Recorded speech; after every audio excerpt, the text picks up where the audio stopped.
Magandang umaga, narito na ang BTV Balita Ngayon.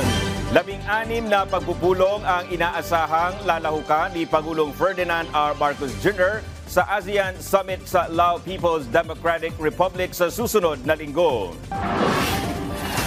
Dito ay inaasahang mabibigyang diin ng Pangulo ang karapatan ng Pilipinas sa West Philippine Sea, kasabay ng pagsusulong sa interes ng bansa sa ASEAN.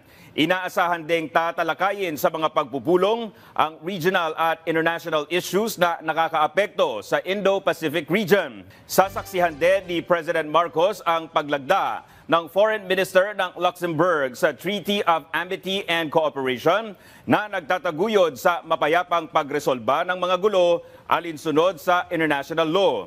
Makikibahagi rin siya sa ASEAN Zero Emission Community Leaders Meeting na magtataguyod ng green economy at sa bilateral meeting sa pagitan ng Canada, New Zealand, Vietnam at Japan.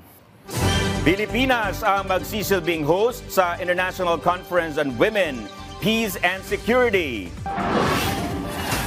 Ito ang kauna-unahang pagkakataon na magsasagawa ng ministerial level conference sa bansa kaugnay sa mga nabanggit na paksa.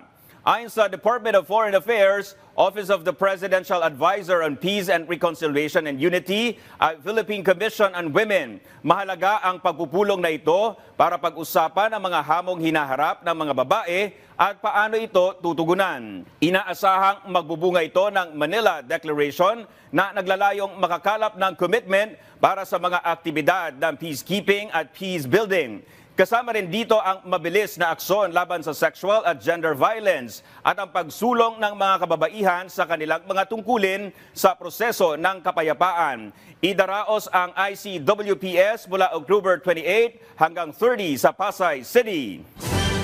At yan ang mga balita sa oras na ito. Para sa iba pang updates, i-like at i-follow kami sa aming mga social media account. Ako po si Dominic Almelor para sa Pambansang TV sa Bagong Pilipinas.